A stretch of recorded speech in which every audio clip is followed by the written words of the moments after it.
Assalamualaikum warahmatullahi wabarakatuh. Selamat datang di channel ini.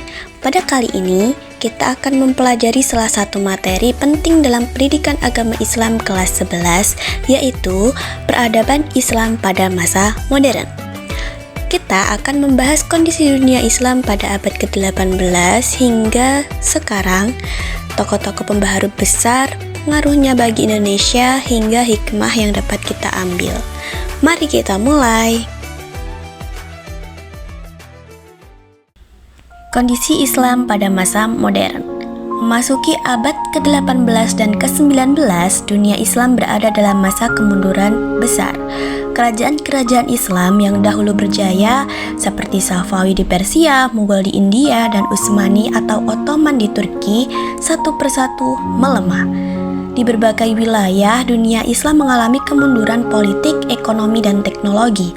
Struktur pemerintahan melemah karena konflik internal, ekonomi menurun akibat korupsi, perang saudara, serta perdagangan yang dikuasai bangsa asing.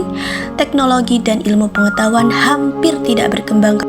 Sementara itu, di sisi lain, Eropa justru mengalami kebangkitan besar, seperti revolusi ilmiah sejak abad ke-17 yang menghasilkan banyak penemuan.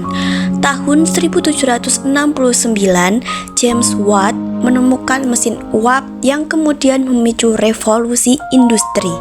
Teknologi kapal, senjata, transportasi, dan industri berkembang sangat cepat.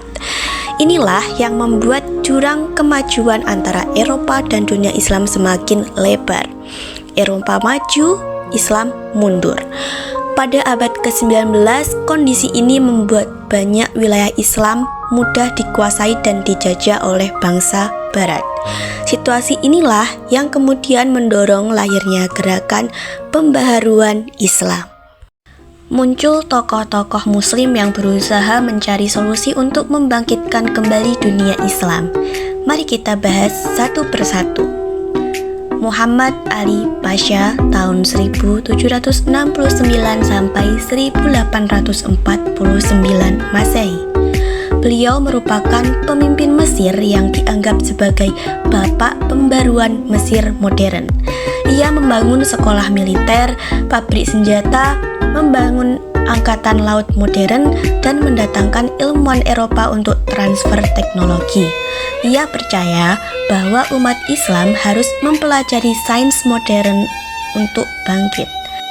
Rifa'ah Rafi'at At-Tahtawi tahun 1801 sampai 1873 Masehi.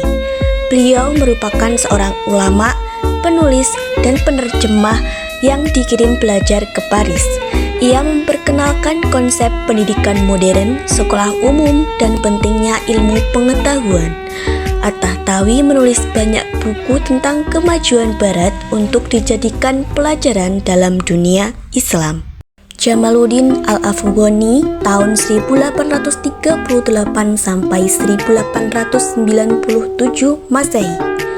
Ia merupakan seorang pemikir besar yang menyerukan pan-Islamisme atau persatuan seluruh dunia Islam melawan kolonialisme. Ia mengingatkan bahwa umat Islam akan tetap lemah jika terpecah belah. Afghani adalah inspirator banyak tokoh pembaru berikutnya.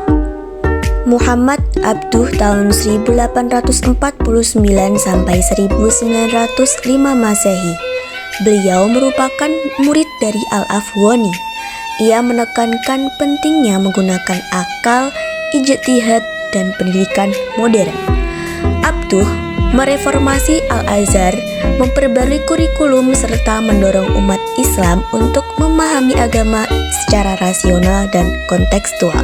Selanjutnya ada Rashid Ridho tahun 1865 sampai 1935 Masehi. Beliau melanjutkan pemikiran Abduh. Ia menulis majalah Al-Manar yang membahas pembaruan Islam, pendidikan, dan hukum Islam. Rashid Ridho mendorong umat Islam meninggalkan taklid buta dan kembali kepada Al-Quran dan Sunnah. Muhammad Iqbal tahun 1877 sampai 1938 Masehi. Ia adalah penyair dan filsuf asal Pakistan. beliau menggagas konsep rekonstruksi pemikiran Islam bahwa umat Islam harus kreatif, inovatif, dan berani membangun masa depan. Pemikirannya memengaruhi berdirinya Pakistan sebagai negara modern. Adapun tokoh pembaharu Islam di Indonesia yaitu ada Kiai Haji Ahmad Dahlan tahun 1868 sampai 1923 Masehi.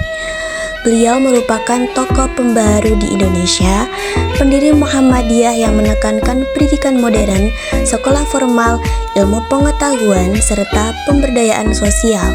Ia mengajarkan bahwa agama tidak hanya dihafal, tetapi harus diamalkan dalam kehidupan sehari-hari.